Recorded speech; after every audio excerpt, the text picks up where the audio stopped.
Okay, guys, I'm back today and doing part 2 of Carl Gustav Jung's chart.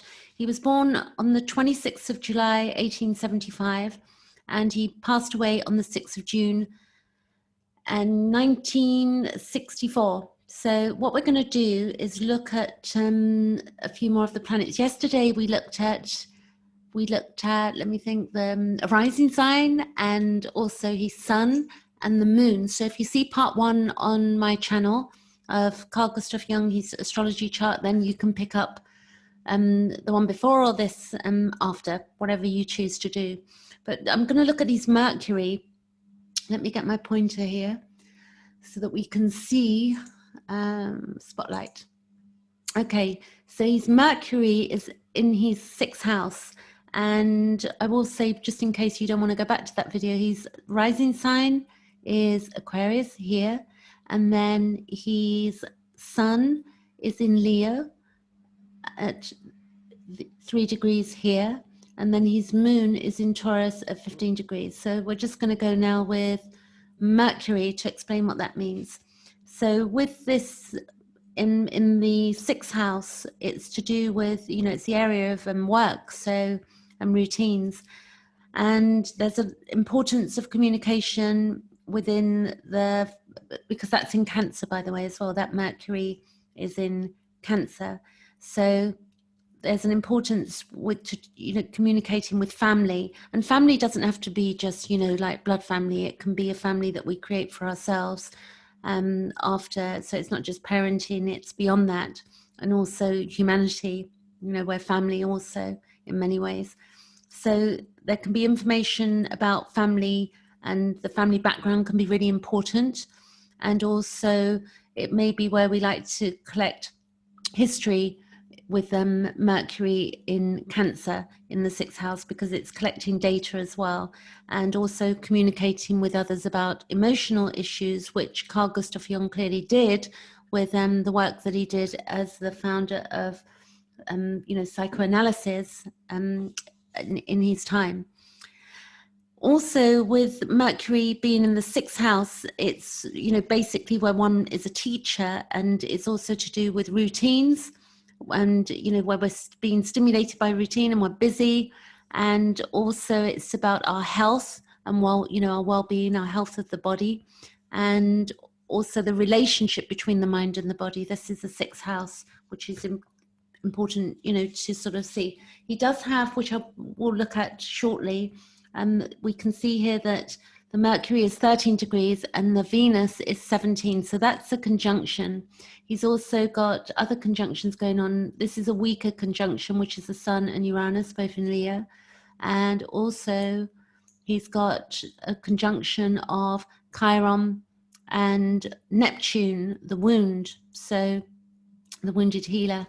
And we could say, let me just see, 15, 16, 18, 19, 20, 21, 22, 23. That's another conjunction that, just sort of a weaker conjunction, but again, the moon and also the moon. And we've got here, let me see, this is in Placidus. So what I might do is rectify this back to Porphyry, or we'll look at another chart actually. I don't want to confuse anybody. So we'll go back to, we'll look at astro.com in a minute. We'll look at their chart and compare it to this, because what I've noticed is that his MC, which is 0 degrees Sagittarius, is also showing up with that birth time, depending on the house system. This is Placidus, but if we look at Porphyry, then it's showing up slightly different. So maybe in my next video on the next bit of his chart, I'll show the difference there. So for now, let's go to Venus I will say the conjunction. Let me do this. Venus conjunct the Mercury. It's where, expression in a loving manner, and it's an enjoyment of talking to people and also being a good listener with that here. It's like a love of listening, welcoming listening to others, which again was part of his work. And it does square the North Node, the Mercury here, if you can see the North Node there. And the North Node is this path our life path, and it's also in the second house here. So communication skills are highly developed, but we can sort of maybe talk rather than take action. So we need to watch out for that. So he would have needed to watch out for that. But if you have that sort of going on in your chart, then you know what it means. And it's where we put our communication skills to good use. So that's a square. So Mercury square. And then Venus is also in Cancer year, you see. And here it's about family relations. There's an emphasis on family. And it's where we form very strong emotional bonds with our own tribe, so to speak. And it's also a very strong need for financial security when we have Venus in Cancer. It's our needs, you know, Venus. And Venus in the 6th house here is daily work environment, and it's where it needs to be peaceful and having relationships with co-workers, etc., to be harmonious, and also enjoying healthy living. So that can be done in various ways, you know, looking after ourselves with exercise and food and such like. So now, shall we look at, let's see, I think we'll look at Mars next, and then we'll go to, let's see here, Mars. Okay, so Mars is in Sagittarius. It's in the 11th house. And what we have is being a leader. This is, you know, Mars is quite like the libido, but libido doesn't just mean, you know, sexual impulses. Libido is like our get up and go. It's where we move towards something. It's our psychic, it's our energy. It's our, you know, between Pluto, where we have the subconscious underlying, and then Mars is where we have these unconscious desires, where they become conscious. You know, we'll have a desire for something, and we can't, the desire actually for here, there's a strong desire for exploring and also being adventurous. And it can be where we just, you know, we know what we want. So it can be, we can be very directed and one-minded in knowing what we want. And Mars being in the 11th house, it's where we have many friends, and we want to, you know, we'll be a leader role in groups. And it's also where we may impose our will upon others in groups as well with Mars, because it's, you know, being a leader and being very direct. And then if we look at Mars and see what Mars is up to on the aspects here, it does do a sextile to Jupiter. You can see here this sextile to Jupiter, which is good to see that there. And that's where one can create opportunities to achieve their own personal goals, and also being able to find the energy level that one requires to do that. So we've got, let me see, it's in the 8th house there, 9, 10, 11, 12, it's in the 8th house. So it's, you know, sharing, merging with others on that as well, because the 8th house is about merging with others and resources. And then it's sextile to Saturn. So if we look, Mars is sextile to Saturn here, which is in the 1st house. And this is where one can have the opportunity to express themselves in a very high energy, very disciplined way, and also have self-control, you know, over oneself and one's talents in the world, which he, you know, he did have.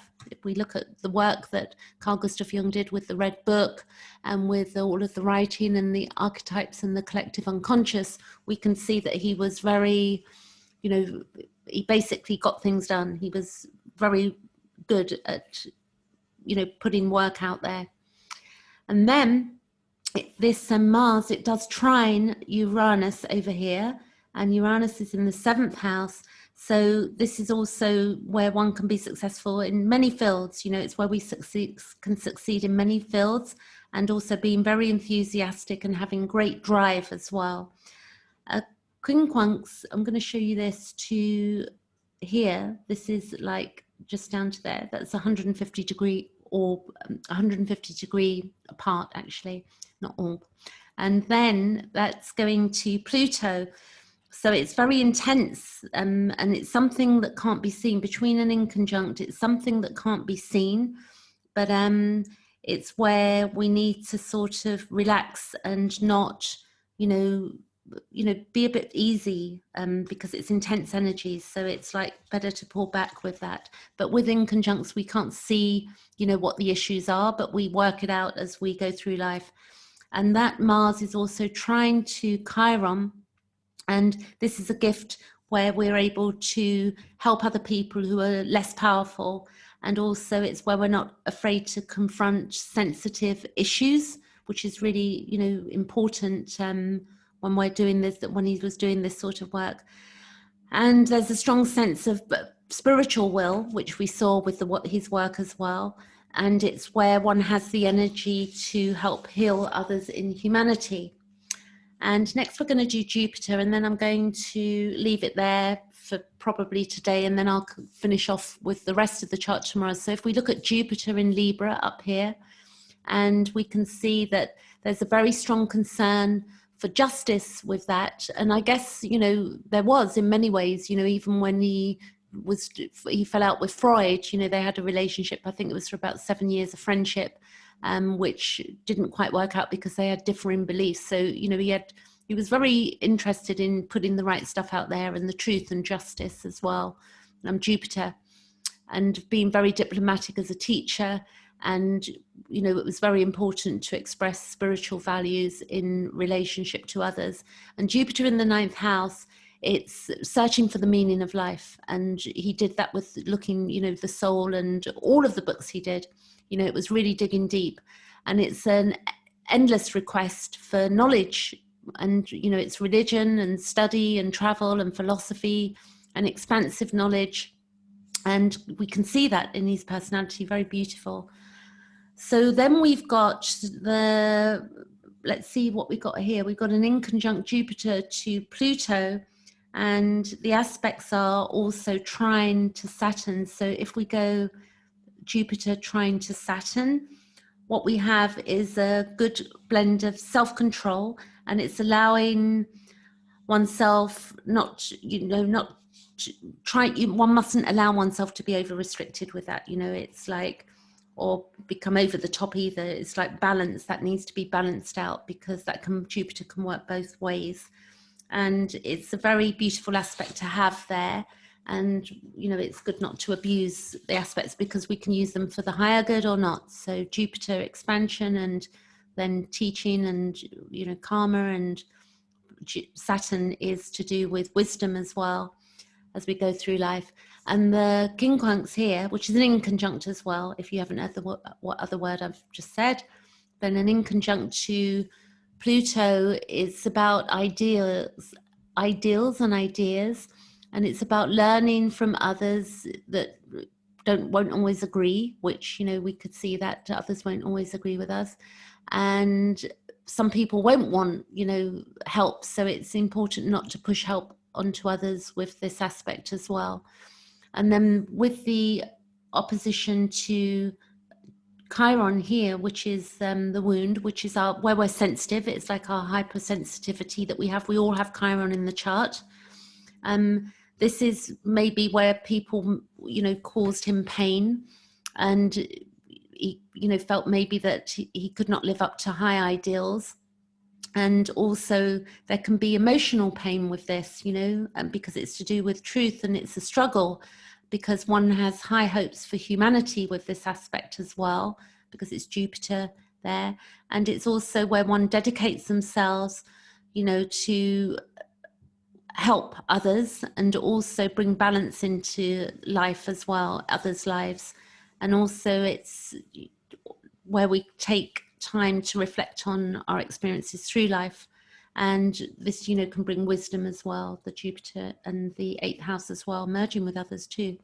So that's it. So I'm going to come back probably tomorrow with part 3. So this is part 2, and part 1 I did yesterday. So I'll finish off tomorrow with the rest of it. I hope you enjoyed that. I do read charts, so do feel free to book a session with me if you want me to work on your chart with you.